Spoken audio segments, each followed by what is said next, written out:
And so without more ado, I'd like to introduce our speaker for this evening. Linda Hampson is history tutor and speaker, and she's here, as you can see from her first slide, to talk to us about the British East India Company.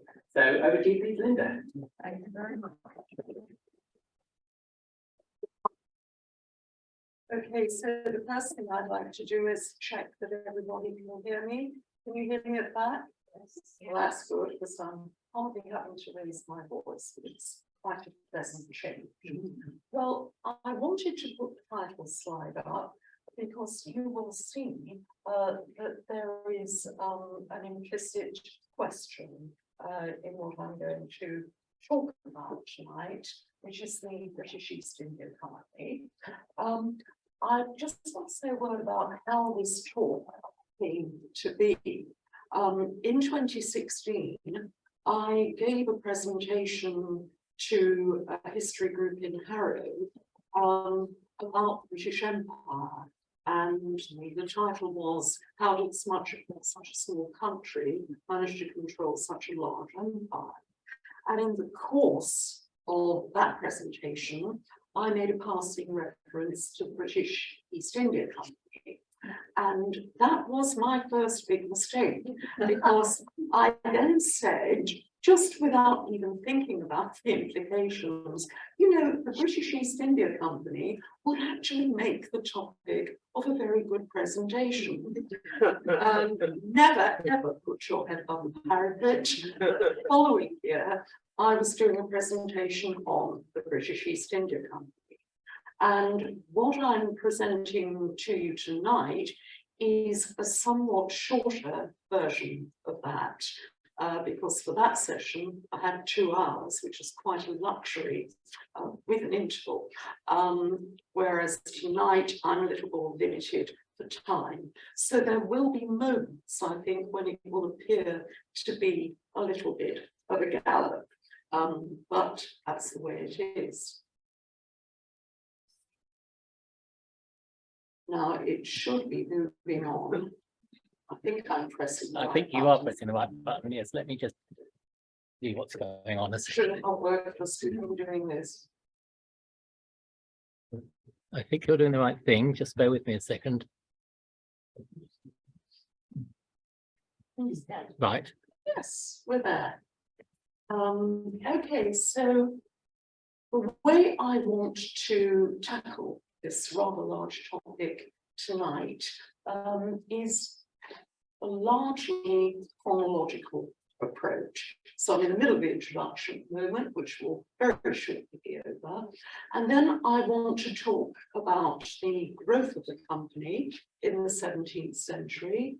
I then want to look at some critical moments in the 18th century, which was a very important century, not just for the East India Company, but for the British in India. And then I want to complete the presentation by talking about the downfall of the company in the 19th century. So it is a chronological structure, but I'd also like to draw your attention to the fact that there's a question at the top of all this. And that question, I hope, will run through all the chronological stuff that we're going to be talking about. And that question is empire builders, ? And there are really 2 sub-questions within that question that I'd like to keep in mind constantly tonight, and I'd like you to keep it in mind as well. So the first sub-question is, we often hear the East India Company as having been crucial to the development of the British Empire. And I think the first question that begs is, was this ever their intention? So, you know, was that transition from trading company to imperial mover and shaker an intended outcome? But the second thing is, how was it? How was it that what was set up in 1600 purely to make money is today considered such a crucial factor in the establishment of what eventually was to become the British Raj. So those are really the two little questions that are going to be trickling through the whole presentation. So the company was set up in 1600 and became eventually central to the land grab, which was the establishment of the British Raj. When it was set up, it had the title, which you can see there, the Honourable Company of London Merchants Trading into the East Indies. It was set up in 1600 by royal charter. So this is the tail end of the reign of Elizabeth I. And the charter gave this trading company a 15-year monopoly of all trade east of the Cape of Good Hope.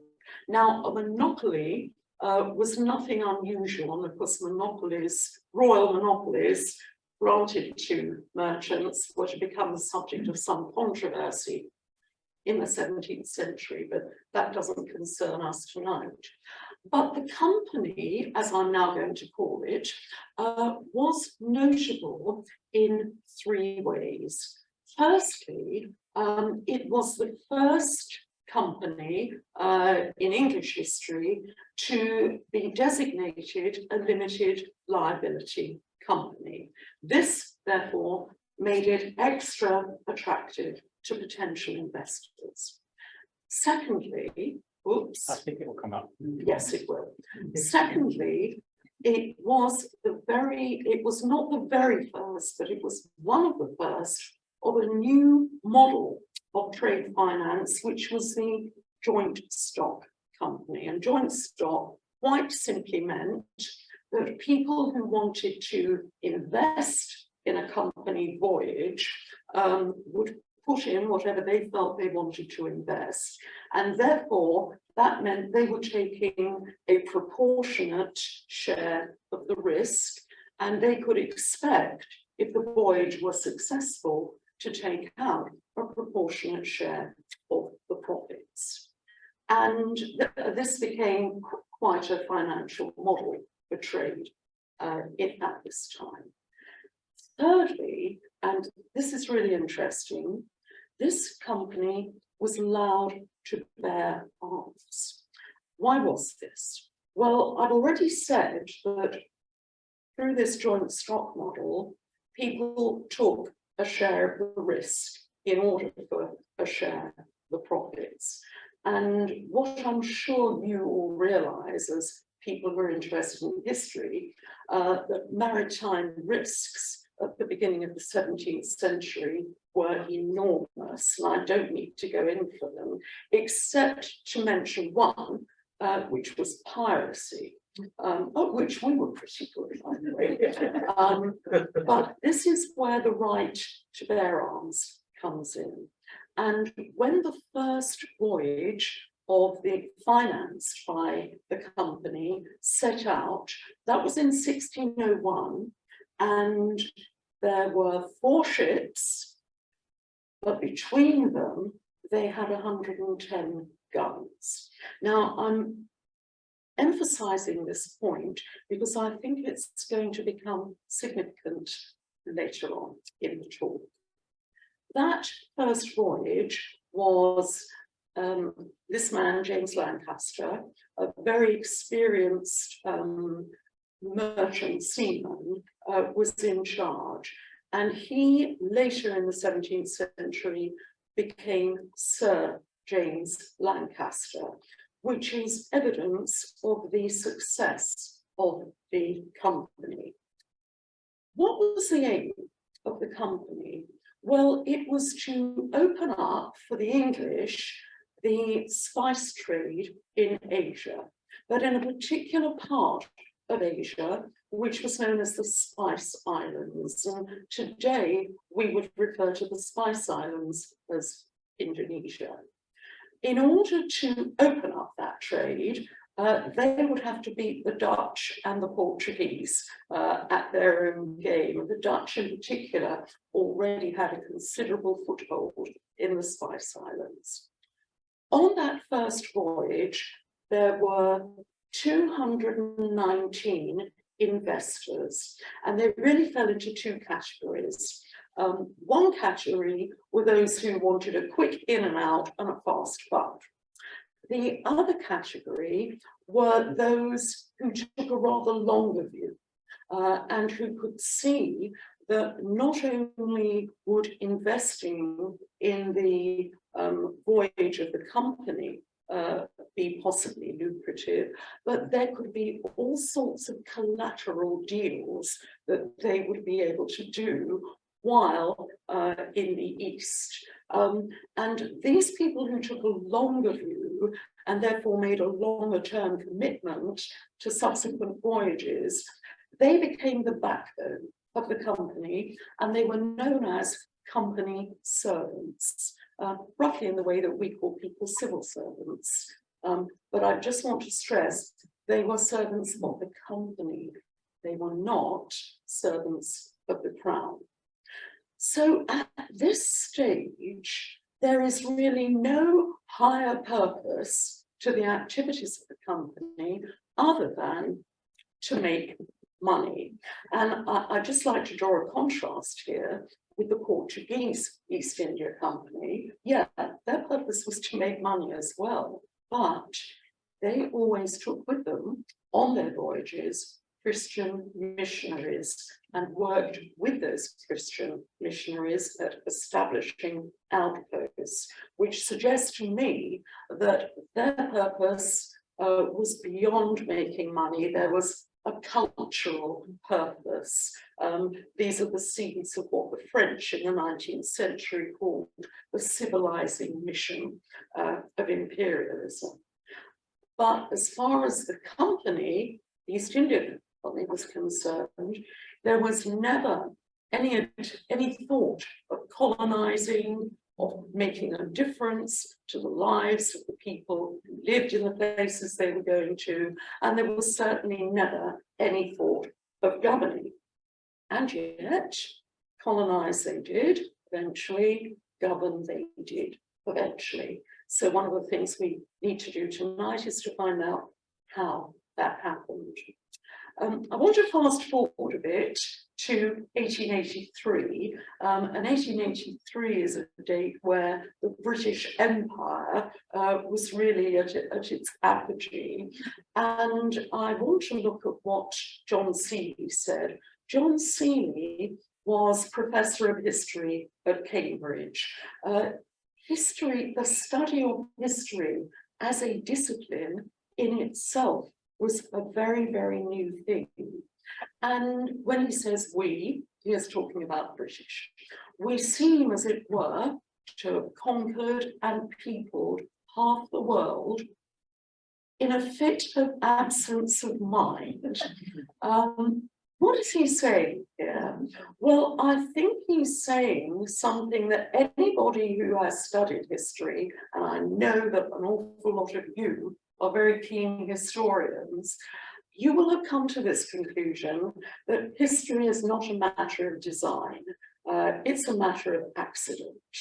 And that is certainly true of the British Empire. And I would say it is true of the British in India. And that's where the East India Company comes in to things. So let's talk a bit about the growth of the company. What do I get to if I press this button? Yes, that's where I want to be, a blank slide. Sorry, I'm not good with technology. You have probably already come to that conclusion. So I said that in 1600, there were 219 investors. That had gone up by 1650 to 1,500. By the end of the 18th century, jumping on a bit, there were over 3,000 investors. So what that tells me, and I'm sure it tells you the same thing, is that the risks were high, but the profits were higher. However, accident rather than design, some things did not go according to plan.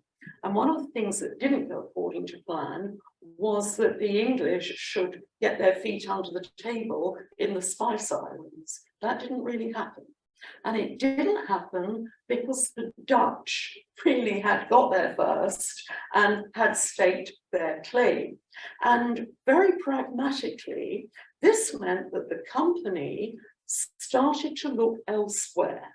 They started to look elsewhere for commodities where they could be competitive, and also for places that were ripe to be opened up for trade in those commodities, hence India.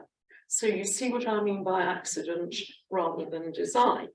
And they started to set up coastal trading posts in India. And I just want you to look at this map.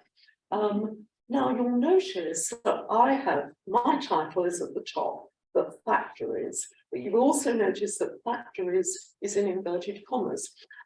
This is where it gets a bit confusing. When the company talked about factories, they don't mean factories in the sense that we understand the word. They mean factories, I suppose in the original Latin sense of the word, places where stuff gets done. But you will notice that the map, which I'm going to call them trading posts, you will notice that the map refers to settlements between the beginning of the 16th and the early 18th century. I don't think settlements is actually quite the right word as far as the East India Company is concerned. What this map does show, of course, is the tremendous European rivalry for footholds in India, where the pickings were potentially very ripe indeed. And that's going to be important later. But what I really want to talk about at the moment is how inappropriate the word settlements is, in my opinion, because East India Company servants did not settle. I think when we think of the British in India, we tend to think of people who went out there and who colonized and made it their home.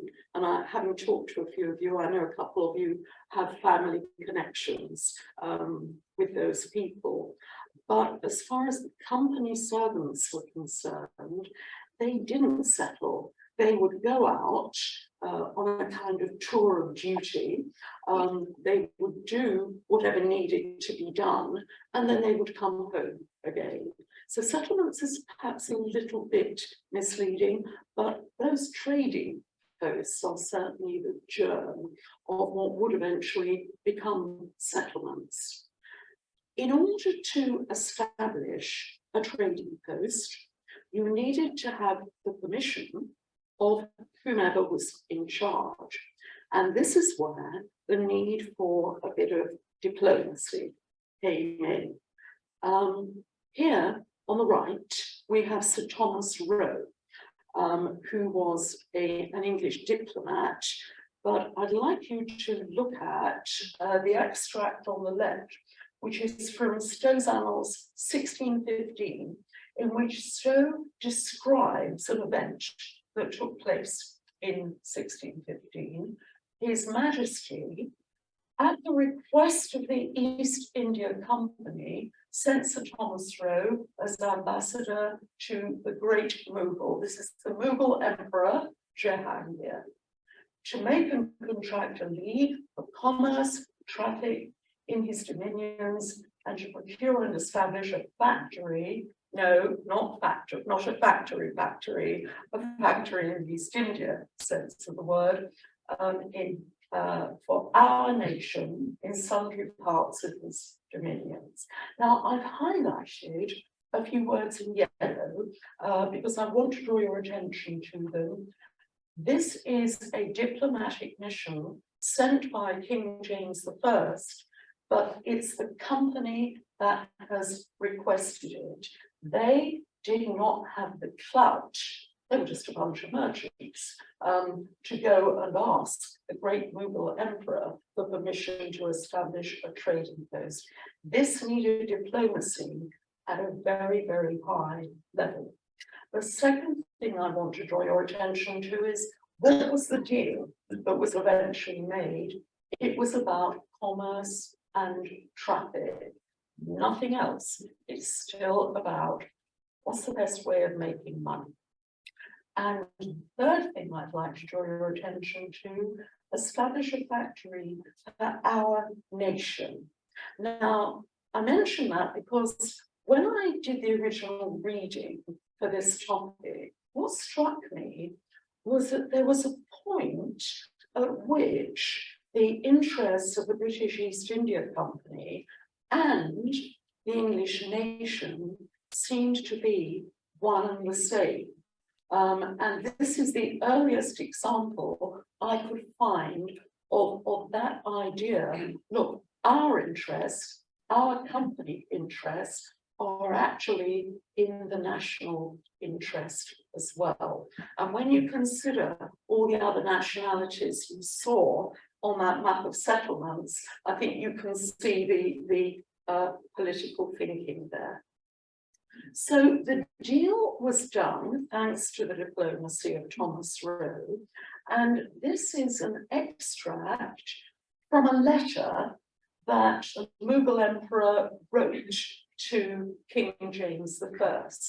And I want to stress here, this is one person writing to his equal, right? This is head of state writing to head of state. I've commanded all my governors and captains to sell, buy and transport into our country at their pleasure. In confirmation of our love and friendship, I desire your majesty to command your merchants, he means the East India Company, to bring in their shops, their trading posts, all sorts of rarities and goods fit for my palace. So this was two-way traffic. And the pattern, if you know any colonial history, you'll know this pattern, is buy the raw materials, manufacture them back home, then sell the manufactured goods back to the very people from whom you had purchased the raw materials in the first place. So James I would have had reason to be very happy about this. Thomas Roe would have felt very, very satisfied with himself. I just wonder how satisfied they might have felt had they seen this painting of the period. This is 17th century Mughal painting. It doesn't need a caption. I think the message is fairly clear. The person on the dais is the Emperor Jahangir, and I don't know whether he's handing something or receiving something. Everybody else is below him. And who's that in the near the bottom left-hand corner? It's meant to be a representation of King James I. So the artist is losing a bit of license to imagine that it wasn't Thomas Roe who came to do the deal. It was James I, very much an inferior figure here, very much in supplication. I really spent a long time, I think, on the iconography and the message that this painting conveys, and it was rather amuses me. In the meantime, after this treaty, there was a new development, which is going to confuse you even more, because I'm going to tell you that factories were established where the trading posts were. And this time, I really mean it. I mean factories. That the East India Company didn't just buy the raw materials, but they actually had some of them manufactured in India before they brought them back into Europe. And we know this, and we can conclude, I think, implicitly, that this was very successful, a successful moneymaker for the company. How do we know it? Because it's recorded that in 1697, the headquarters of the company in London were attacked and the whole thing turned into a riot. Who was it who was attacking the headquarters? It was weavers, drapers, and dyers. The very people whose processes were now being done in India, in the factories, the workshops being established by the company. One more thing I think I want to mention, right at the tail end of the 17th century, when the charter was being renewed, the company gained an additional concession from the Crown, which is that from 1700 onwards, the company could recruit and train and maintain its own private army. And I think that's a lot more than just the ships being able to bear arms to defend themselves. And one can only assume that they petitioned for this right, and one can only assume that there must have been a reason why they were petitioning for this right. And this was clearly that, to put it very crudely, the natives were getting restless and the company was digging in quite deep into those areas of India where they were established. So let's just take a deep breath and think about what we know so far. We've reached the end of the 17th century, the first third of my presentation.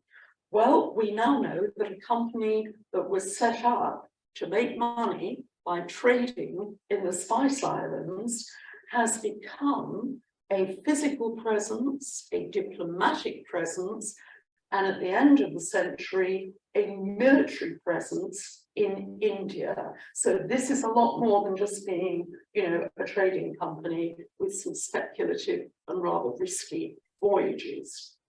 However, and I do want to stress this, I think it's still very much about the money. There seems to be no higher purpose to all this activity. But of course, if you want to protect your investment, you do have to get deeper and deeper involved in the areas where the company is active. So I now want to move into the 18th century, and I've entitled this section From Commerce to Empire. And I hope that that title will speak for itself, but even if you're not too sure what I'm getting at now, I hope at the time I finish this section of the presentation, you will be. So I'm going to, oh, that's interesting. Yes. I'm going to talk about 5 things, and there they are in a list. I'm going to talk about the first 2 separately, but the reason why I've highlighted them both at this stage is because they are inextricably linked, and I'm only separating them for the sake of clarity. But those are, I think, the 5 critical moments in the 18th century that moved the East India Company closer and closer to what we might call an imperial occupation. So let's start with, no, I don't want you yet. Plenty of time for him later. Let's start with the first item, which is rivalry with France as played out in the 7 Years' War. And I particularly want to focus on one of the battles of the 7 Years' War, the Battle of Plassey. The 7 Years' War is characterized, a bit like the First World War really, through having many theatres of war, many antagonists, each of which had their own agenda or agendas, and each of which had various old scores to settle with some or other of their antagonists. So it's very, very confused and confusing. But I want to hone in particularly on the rivalry between Britain and France, because that aspect of the 7 Years' War was effectively a colonial and maritime war, or should I say a quasi-colonial and maritime war. It played itself out in Europe, this rivalry as well, because France supported Austria at the time, whereas England supported Austria's arch rival, Prussia. And India became the place where the French and the British especially played out their rivalry.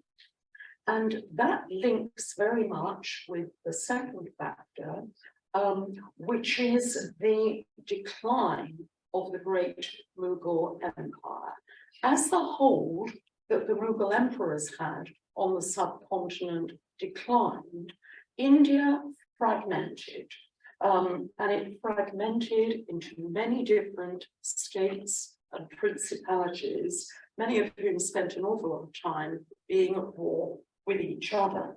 So the situation that developed in India as far as England and France was concerned was a series of proxy wars. This always reminds me of the Cold War situation after World War II, where you have two superpowers slogging it out by using other people and other states as their proxies. Now, one aspect of the 7 Years' War that I want to talk about briefly is the so-called Black Hole of Calcutta. In 1757, the Nawab of Bengal imprisoned British prisoners of war in appalling conditions in what came to be known as the Black Hole. There were 64 of them, and 41 of those 64 died. The Battle of Plassey was part of a series of reprisals taken against the Nawab of Bengal. And the Battle of Plassey was won by the man Robert Clive, known as Clive of India. Robert Clive was the commander-in-chief of the British East India Company forces. So he was a kind of military company servant. Now, as a result of the Battle of Plassey, the former Nawab of Bengal, who had been a French puppet, was replaced with a new Nawab of Bengal, who was a British puppet, and therefore very malleable to the needs and requirements of the British East India Company. This is the point, more than ever, where in the textbooks, you see the word British, and you don't, are they referring to the company?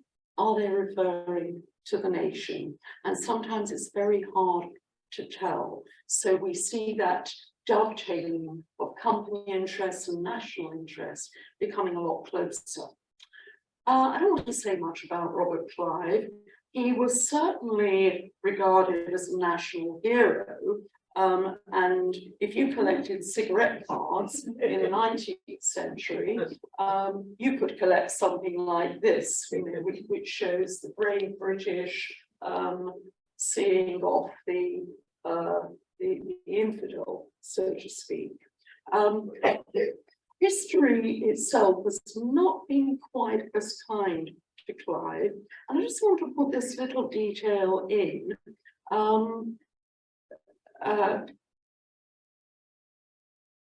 Because there have been several verdicts on him. I want to show you two of them. The first is Nehru's statement about Clive in 1946. He won the Battle of Plassey by promoting treason. Talk about that in a minute.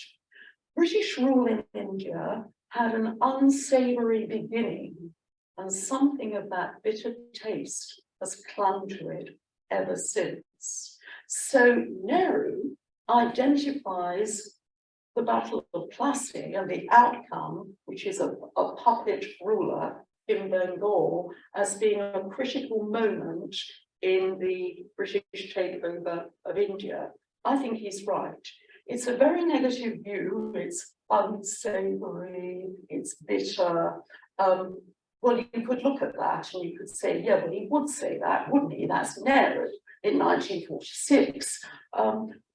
Promoting treason, the guy who became the Nawab of Bengal, a British client, had virtually been promised the job by betraying the existing Nawab of Bengal, which allowed Clive to win the battle. So that's what Nehru is quite correctly referring to, albeit in somewhat emotional terms.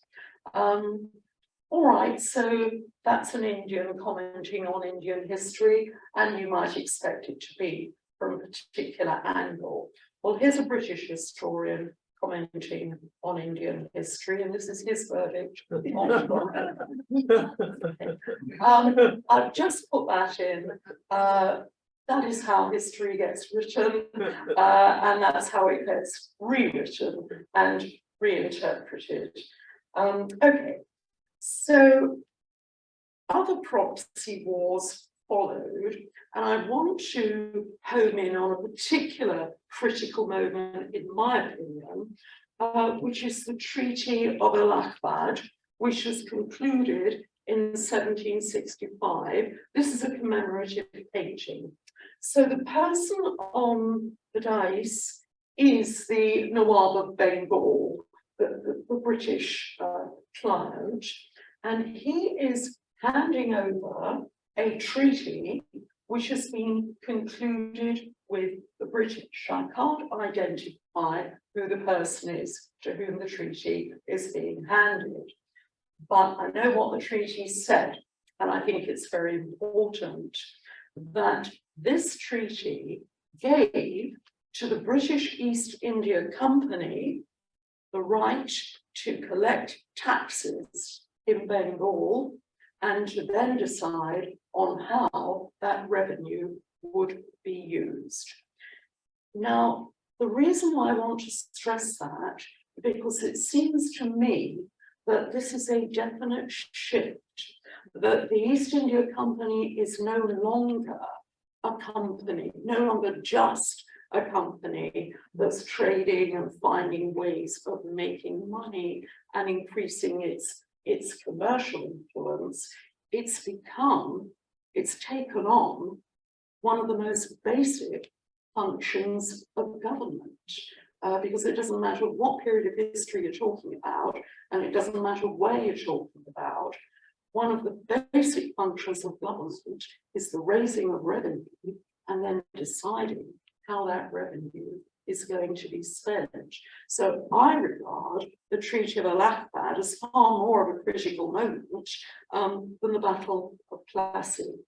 This is a quote from the treaty, and it's very interesting to see how the treaty refers to the East India Company. It is, quote, the high and mighty, the noblest of exalted nobles, the chief of illustrious warriors, our faithful servants. Oh, that's an interesting one. Remember, this is the Nawab of Bengal talking, and sincere well-wishers worthy of our royal favours, the English Company. Well, I think the Nawab of Bengal definitely got it wrong there, because you get the impression that he is bestowing these favours on the company, and I rather think the power balance by now is the other way round. And I'm not the only person who thought that, because there was a witness to all of these events, a Bengali, I think he would have been a kind of civil servant. His name was Narayan Singh. This is what he said in 1765. What honour is left to us when we have to take orders from a handful of traders who've not yet learned to wash their bottoms. Now, I don't want to get too scatological here, but anybody who has travelled to any remote area in India, and I don't know if any of you have had this experience, but I have. You have to take your own toilet paper, be warned, because toilet paper is not part of the sort of laboratorial culture of India.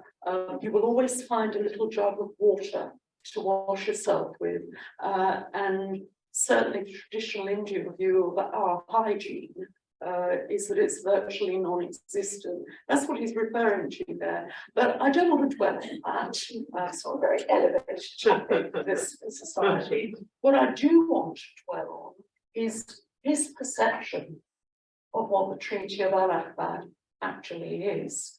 We now have to take orders. So the Nawab of Bengal metaphor he was bestowing, but I think Narayan Singh is under no doubt as to the shift in the balance of power in Bengal.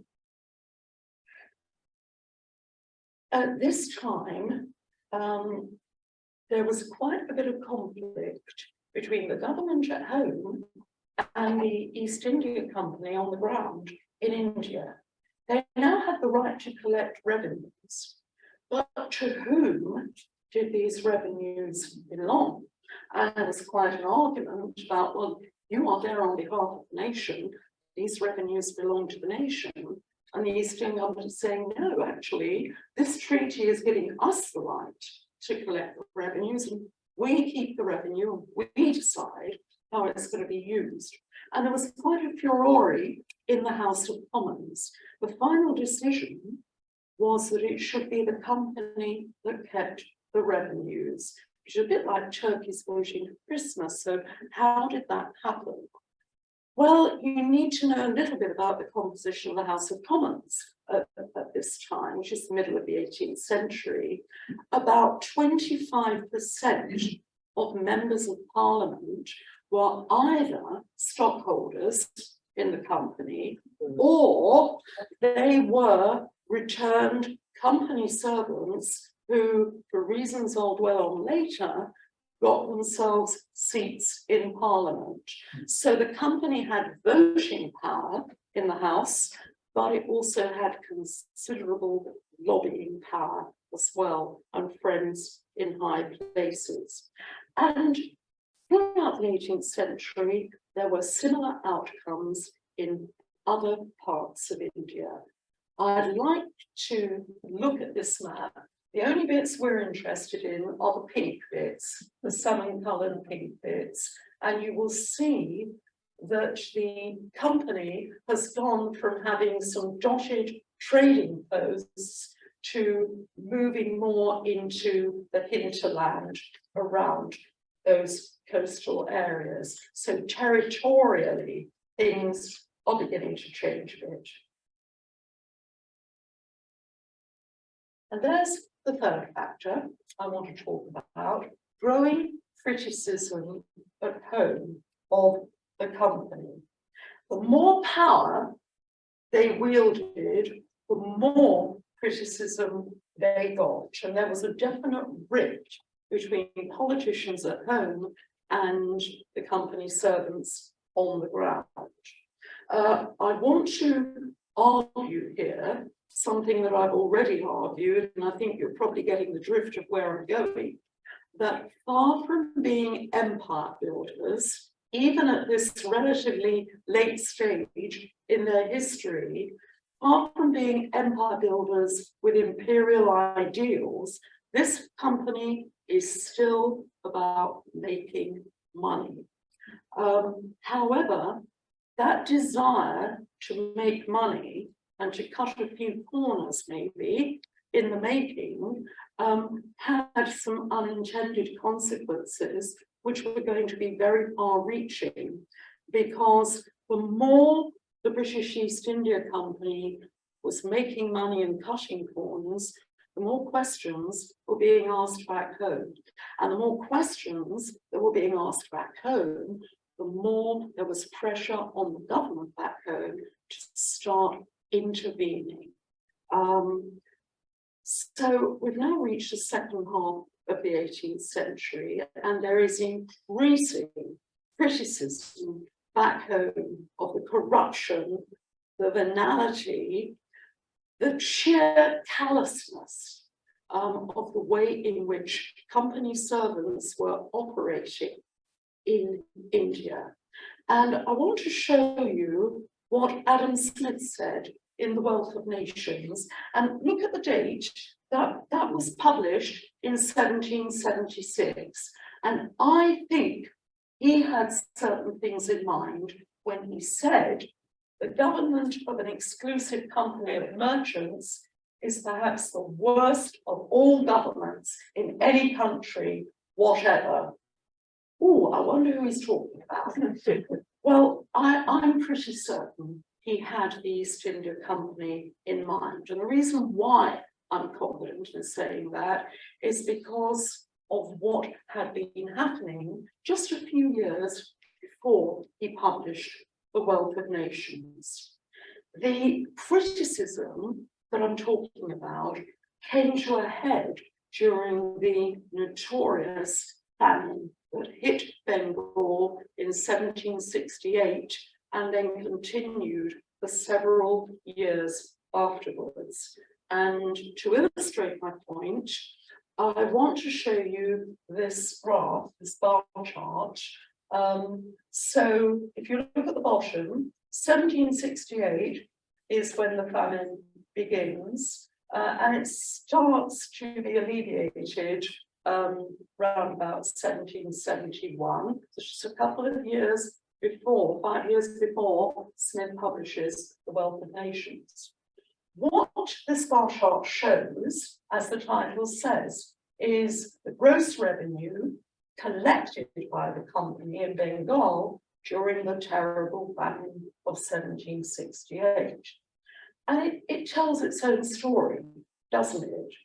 At a time of famine, at a time when Indian peasant farmers would be at their least able to pay taxes, the amount of revenue collected by the company hardly shifts. In other words, at the point where people are less able to pay, almost the same amount is being screwed out of them. Now that is a bad story, that is a disgraceful story. It did not escape the notice of British members of Parliament, and I would make so bold as to suggest it didn't escape the notice of economists like Adam Smith. There were calls for greater regulation. Let me just go back. Where do I want to go to? I'd like to go back to the graph, to the bar chart rather. Sorry about this. Should never leave me. But let's go to the bar chart. There, thank you. Thanks very much. Come on in a second, I think.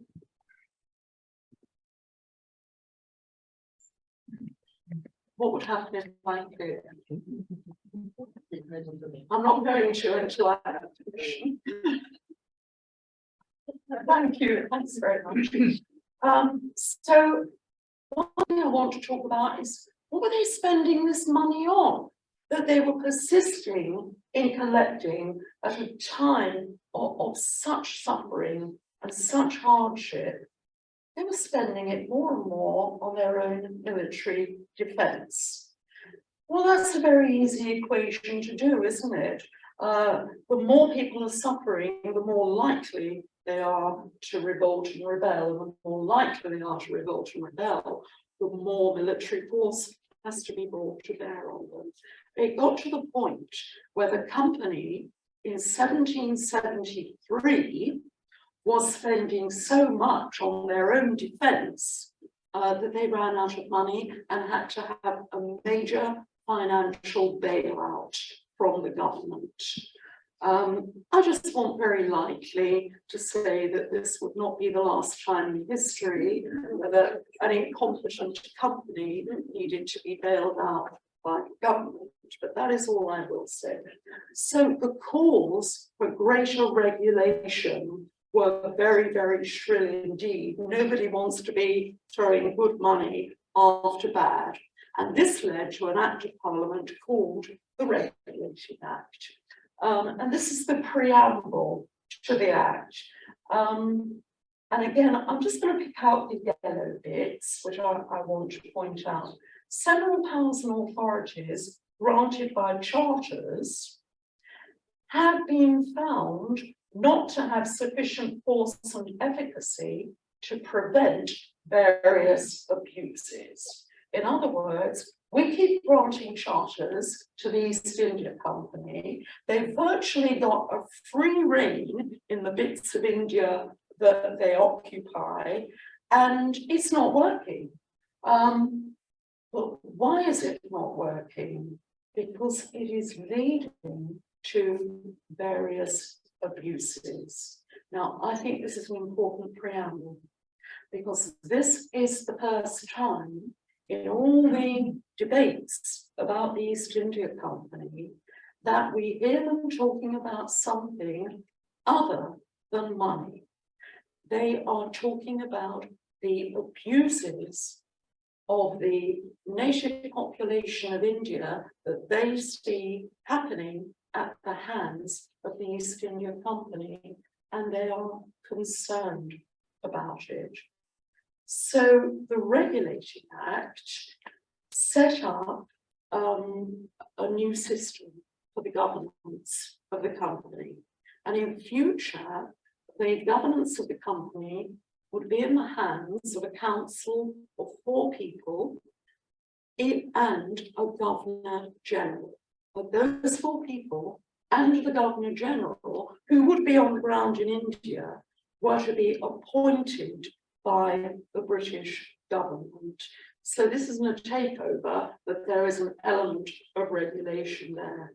And something else really important, the British government decided that there would be British judges sent to India in order to establish in the British East India Company's territories a British legal system.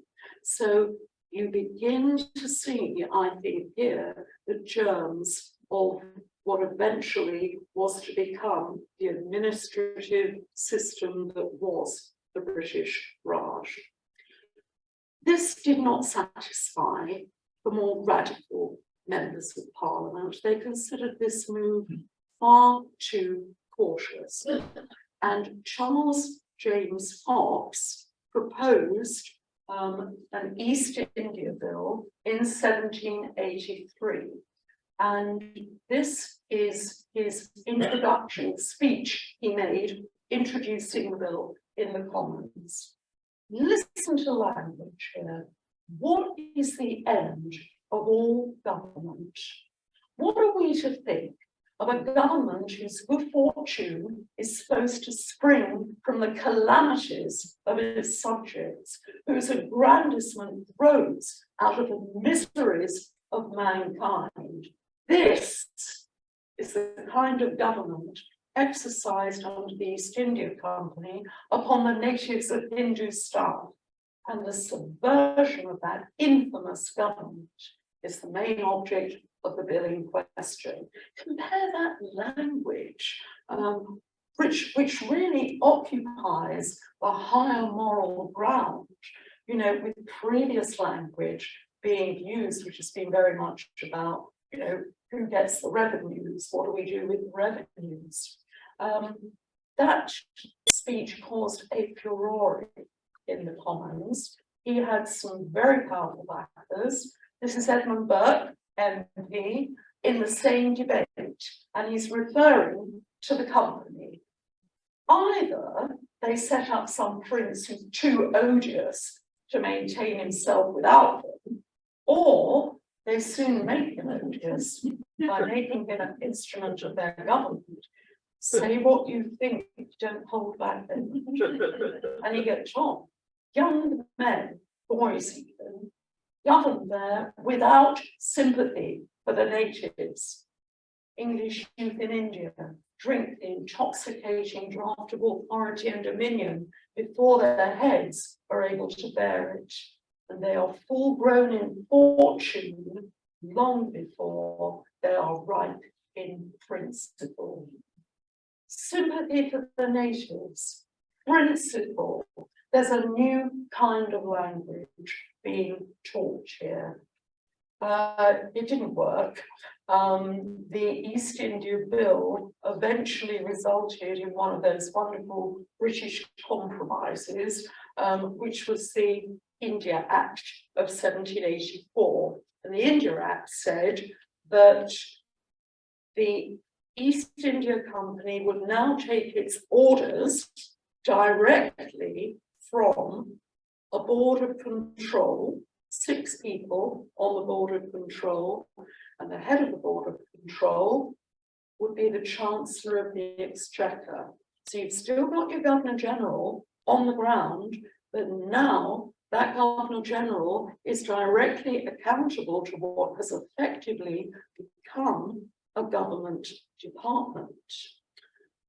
That looks like a lot of control, but monitoring company servants who were thousands of miles away on the ground and who, as I've said before, have friends in very high places is not going to be that easy. And of course, the notorious example of this is the impeachment of the Governor General of the company, Warren Hastings, for corruption. That trial lasted 9 years, at the end of which he was acquitted. So that's what having friends in high places actually means in practice. Nevertheless, I think you can see there's been a shift in the way British are beginning to think about India. And certainly, if you look at the parliamentary minutes of the time, there's an increasing tendency for MPs to talk in very moral terms about a kind of what you might call, using modern terminology, duty of care towards Indians.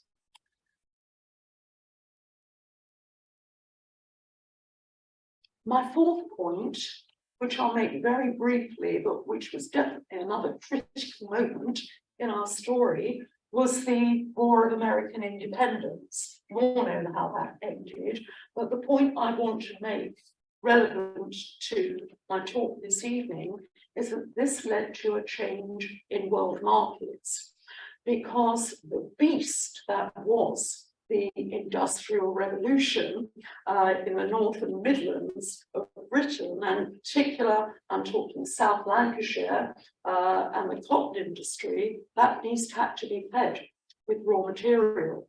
And much of our cotton prior to the war had been coming from the colonies in America. The war disrupted that. And then after the war, the trading relationship was never quite the same, which meant that new cheap sources of cotton had to be exploited, which meant that the British government became even more interested in India than they had hitherto been. And finally, during this period, there is an increased government military presence. I'm not talking about the East India Army here. I'm talking about British troops, because the more the burden of East India Company rule was felt, the more hostility there was. And very often the company had to get help from the British Army. So the British Army increasingly finds itself being used by the company as an instrument of control. So another deep breath. We've reached the end of the 18th century. Where are we? Well, the geographical areas controlled by the company have increased, and there's been a lot more regulation and intervention from the British government with varying success. What I find interesting, though, is this board of control. under the Chancellor of the Exchequer that had been set up. Because if you read the minutes of that board, certain themes which I've summarised are beginning to emerge. Firstly, there's a lot of concern in the minutes about the suffering of Indian people. Secondly, this suffering, because it's partly caused by backwardness and recent events, needs to be alleviated by benevolent foreign rule. And it needs law. It needs the rule of law, which should be codified on scientific, whatever that means, principles. Again, that word principle. And of course, the new buzzword of the era, free trade. There should be free trade between Britain and India. That always makes me laugh, because this means free trade for Britain. It does not mean free trade for India, which was going to be very, very heavily regulated. But that's another story. The point they're making here is this would be good for India. This would stimulate the Indian economy. And finally, a lot of talk about educating the Indian people. That this was a backward people motivated by a combination of ignorance, of superstition. This should be challenged. And who better to challenge this than Christian missionaries? Now, you may have your own views about some of these points of view. I know I do. But the point I'm trying to make here, and this is not a conversation about making money. The more cynical among you may say, well, if the British actually did all of this, it probably would help them to make money.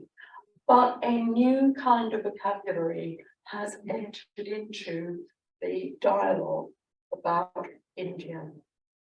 So that brings me to the final part of what I want to talk about, which is the 19th century. And the pattern in the 19th century is that as the economic fortunes and influence of the company declined, the influence eventually leading to direct rule of the British government, which we call the Raj, rose. So it's one of those ironies that the company enabled the development of the British Raj, not through their own volition, but through their own incompetence and bad reputation. So the scales are very much turning.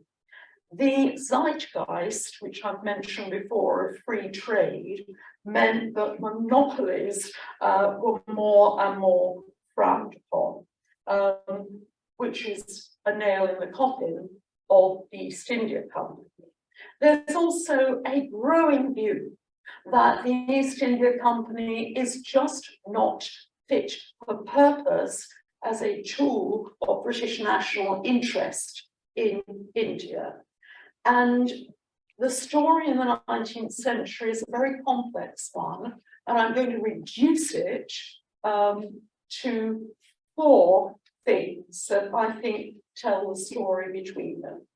So the first thing I want to talk about is the Charter Act of 1813. When that charter was renewed in 1813, it did 2 very, very important things. Firstly, it took away the monopoly, the trade monopoly from the East India Company. Secondly, it forced the East India Company, in return for receiving a further charter, to accept Christian missionaries. Now, once those missionaries got there, they started to be openly critical and hostile of the way East India Company servants were moving. Secondly, we have the Great Reform Act of Parliament in 1832. which was neither great nor a reform, but we won't go into that now. The only thing I want to say is that the reform of our parliamentary and voting system led to two things which directly affected the company, adversely affected the company: the removal of pocket boroughs, which could be bought and sold, and the removal of rotten boroughs, where there were virtually no people left, but nevertheless sent MPs to Parliament. Because that 25% roughly of parliamentarians who were stockholders or ex-servants were representing precisely those boroughs which were now abolished. There's another nail in the coffin. Then we have 1857, what we call the Indian Mutiny and what the Indians call the First War of Independence. You'll remember that the East Indian Company had its own army, which was about 240,000 strong by 1857. 200,000 of whom were ordinary ranks, and they were Indians. About 40,000 of whom were the officer class. They, of course, were British. And there was a mutiny in the army, which was not confined to the army. That mutiny lit the spark for revolt against East India Company rule in many different parts of India. And once again, the British government found that they were having to intervene to save the East India Company, whose fault they reckon the whole thing was in the first place. So after a year of brutal reprisals, a definitive Act of Parliament was passed, the Government of India Act. And I need to look at that in a bit more detail. Oh, there it is. Right. So let's have a look at what the Government of India Act did. Firstly, it's over as far as the company is concerned. The rule of the company now passes into rule by the Crown. In other words, rule directly from Britain. On the ground, instead of the Governor General of the company, you're going to have a Viceroy who will be representing Queen Victoria's rule in India. No more board of control. Instead, there is going to be a Department of Indian Affairs working from within the Colonial Office. So this is now a government takeover. Queen Victoria promised the people of India their rights. We won't go into that now, it's not what tonight is all about. Complete freedom of religion, gradual Indian participation in the administration of the country. A pardon was given to all Indians who'd taken part in the War of Independence, except those whom it would be proved had killed British people. What happened to the East India Company? Well, they limped on with all their rights and their monopoly destroyed. They limped on economically until 1873, when the company was dissolved. All its assets, including the army, went to the British government, and that same army was then redeployed by the government. And that's almost the end of the story. Oh yes, sorry, princes of the Indian states, which retain their former status. I said almost the end of the story because I started the evening with a couple of questions. Did they mean to be empire builders? Well, as far as I'm concerned, the answer is definitely no. This happened, as Professor Seeley indicated in 1883, it happened by an accident rather than design. Did the company make a substantial contribution towards the establishment of the British Raj? Yes, they certainly did, but I would say, ironically, it was through incompetence, through greed, through maladministration that they did it, because that is what brought the British government into India.